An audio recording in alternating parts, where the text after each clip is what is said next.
అదే RTV app వార్తల్ని క్షణాల్లో చదివే అవకాశం ఉంటుంది. ఒక న్యూస్ పేపర్, ఒక టెలివిజన్ ఛానల్ మీ చేతుల్లో ఎప్పుడూ ఉంటాయి. నమస్కారం.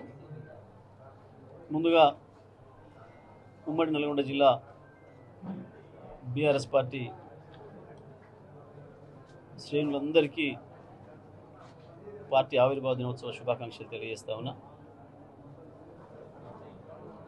ఈ ఆవిర్భావ దినోత్సవ సందర్భంగా మరొకసారి మనం అందరం కూడా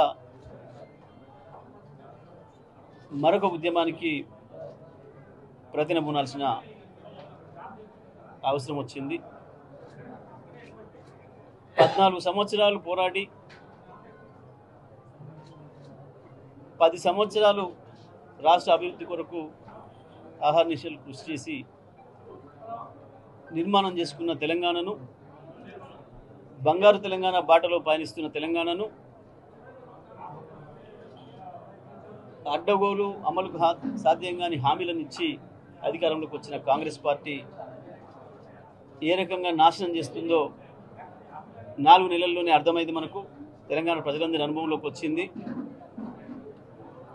మరొకసారి కాంగ్రెస్ పార్టీ నుంచి తెలంగాణను విముక్తి చేయడం కొరకు మరొక ఉద్యమానికి స్వీకారం చుట్టాల్సిన పరిస్థితి వచ్చింది. ఈరోజు దానికి స్వీకారం జరిగింది. 2001లో కేసీఆర్ జై తెలంగాణని ప్రారంభమైనాడు. నా స్వప్నం, నా ధ్యేయం తెలంగాణ రాష్ట్రమే అని చెప్పి ప్రకటించి ముందుకు కదిలినాడు. స్పష్టంగా ఒక మాట చెప్పి కదిలిండ్రు.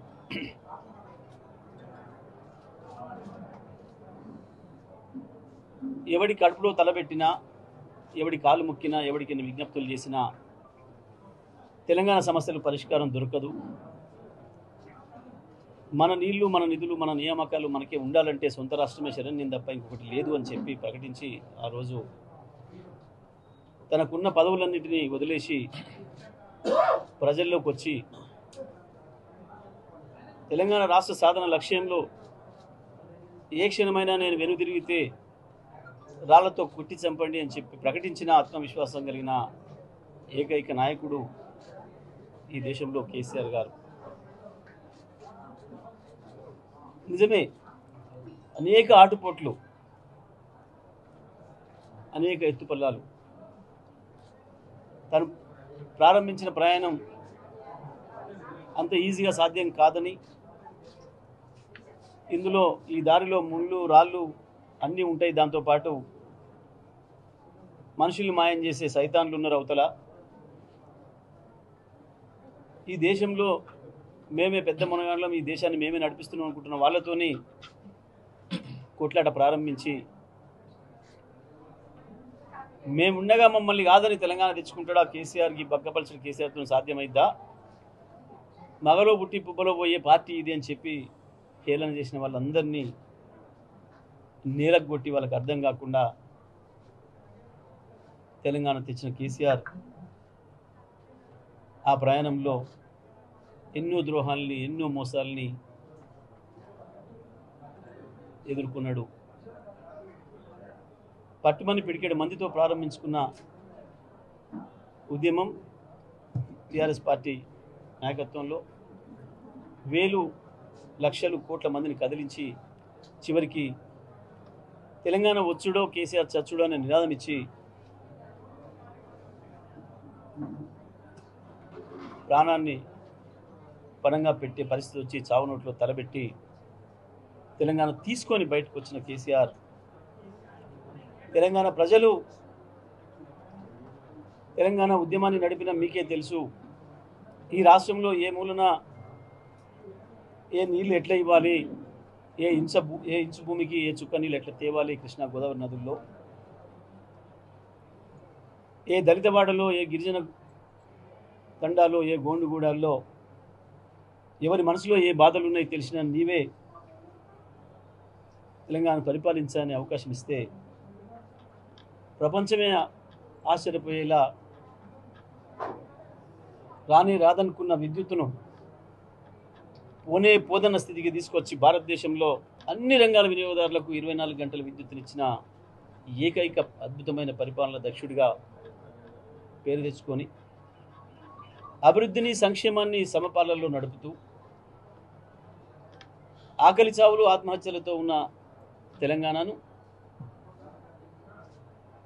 కేవలం 6 ఏళ్లలోనే ఆకలి దారిద్ర్యాన్ని పారదోలి ప్రత్యేకించి గత పాలకులు ఏదైతే నిర్లక్ష్యంతో ఫ్లోరిన్ మహమ్మారికి అప్పచెప్పి నల్గొండ జిల్లాను నాశనం చేసినరో, కరువు కోరల్లో నల్గొండ జిల్లాను నిలిపి రైతాంగాన్ని నట్టేటట్లయితే ముంచినరో, చేనేత కార్మికులను ఆకలి చావులకు వదిలేసి ముంబై దుబాయ్ పోయే పరిస్థితి ఎట్లయితే తెచ్చినరో, వీటన్నిటి నుంచి విముక్తి చేసి నల్గొండ జిల్లాను అన్నమో రామచంద్ర అని చెప్పి ఆగమైన ఈ జిల్లాను భారతదేశానికి అన్నం పెట్టే జిల్లాగా మార్చిన కేసీఆర్ గారికి ఈ జిల్లా ఎప్పుడు రుణపడి ఉంటుంది.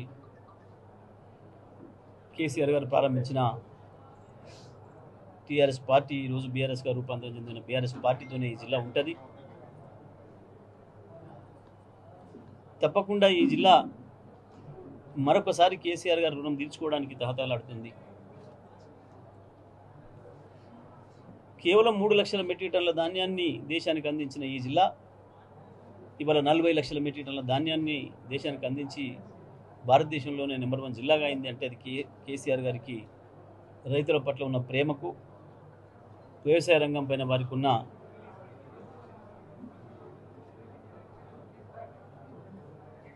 అభిమానానికి నిదర్శనం. మరి ఇవాళ అనేక రంగాల్లో అనేక రూపాల్లో వెనుకబడిన వర్గాల ఆర్థికాభివృద్ధికి ఏం చేయాలి, వ్యవసాయం ఆధారంగా చెరువులు రైతులకు నీళ్ళ కొరకైతే చేపల వృత్తిదారులకు చేపల కొరకు, చెరువు కింద పొలమే చెరువు పైన పొలమే అనే పద్ధతుల్లో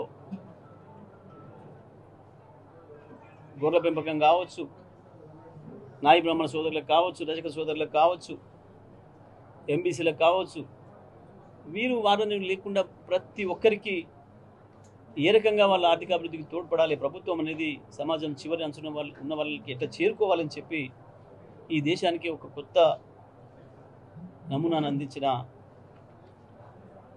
కేసీఆర్ గారిని మళ్ళీ నిలబెట్టుకోవాల్సిన అవసరం ఉందనే విషయం ఈ సందర్భంలో గుర్తు చేసుకుంటూ, ఇవాళ వచ్చిన దుస్థితి కేవలం 4 నెలల్లో 10 ఏళ్లలో నిర్మాణం చేసిన తెలంగాణను అడ్డగోలు హామీలు ఇచ్చి వచ్చి ప్రజల్ని మోసం చేసి వచ్చి 4 నెలల్లోనే నాశనం చేసిన తీరును ప్రజలందరూ గమనించారు. మరొకసారి కాంగ్రెస్ నుంచి విముక్తి చేయడానికి అభివృద్ధి ప్రారంభమైన నల్గొండ జిల్లాలో ఈ అభివృద్ధి యజ్ఞాన్ని కొనసాగించడానికి, తెలంగాణ రాష్ట్రంలో కొనసాగించడానికి కేసీఆర్ నాయకత్వమే శ్రీరామ రక్ష తప్ప, కేసీఆర్ శరణం తప్ప ఈ దేశానికి, ఈ రాష్ట్రానికి మరొకటి లేదు అనే విషయాన్ని గుర్తు చేస్తుంటూ, మరి ఈరోజు నాకు ఉద్యమ సహచరులు, మా మాజీ శాసనసభ్యులు, ప్రత్యేకించి మా మొట్టమొదటి జిల్లా పార్టీ అధ్యక్షుడు మా విజయసింహారెడ్డి గారు, మా ఉద్యమ సహచరుడు జిల్లా పరిషత్ చైర్మన్ బండారేంద్ర రెడ్డి గారు, నల్లగొండలో అనేక మంది మిత్రులు, మా నిరంజనవల్లి గారు, మా పంకజ్ యాదవ్ గారు, మా విద్యార్థి మిత్రుడిగా మా దేవేందర్ చిన్ననాటి నుంచి అనేక మంది మిత్రులు, శరణ్యారెడ్డి గారు ఏకైక మహిళా ప్రతినిధిగా ఈ నల్గొండ కేంద్రంలో, ఇంకా అనేక మంది ఉద్యమ సహచరులు, మరి మేమందరం వారందరి సమక్షంలో మళ్ళీ ఈరోజు ఈ 24వ పుట్టినరోజు వేడుకలను చేసుకోవడం అనేది, దీన్ని స్ఫూర్తిగా తీసుకొని మరొకసారి కాంగ్రెస్ నుంచి ఈ జిల్లాను విముక్తి చేయడానికి పోరాటం చేస్తామని చెప్పి ప్రతిజ్ఞ చేస్తూ, మరి ఇప్పుడు పార్లమెంట్ ఎన్నికలు వచ్చిన సందర్భంగా ఈ జిల్లాలో ఉన్న 2 పార్లమెంట్ స్థానాల్లో ఇక్కడ కృష్ణారెడ్డి గారు కావచ్చు, అక్కడ ప్రేమ మల్లేష్ గారు కావచ్చు, తప్పకుండా వారిని గెలిపించుకోవడం ద్వారా మోసపూరిత కాంగ్రెస్కు బుద్ధి చెప్పే విధంగా, కేసీఆర్ గారికి మరింత బలం చేకూర్చే విధంగా మేము ముందుకు సాగుతామని మన నల్గొండ జిల్లా నుంచి శ్రేణులన్నీ కూడా ముందుకు సాగుతాయని చెప్పి తెలియజేస్తూ మరొకసారి బీఆర్ఎస్ పార్టీ నాయకులకు, కార్యకర్తలకు, మా అభిమానులకు, సభ్యులకు, ప్రాథమిక సభ్యులకు అందరికీ శుభాకాంక్షలు తెలియజేస్తూ సెలవు. మరిన్ని వీడియోస్ కోసం ఛానల్ ని సబ్స్క్రైబ్ చేయండి. లేటెస్ట్ అప్డేట్స్ కోసం వాట్సాప్ ఛానల్ ని ఫాలో చేయండి. అండ్ లింక్ డిస్క్రిప్షన్ లో ఉంది.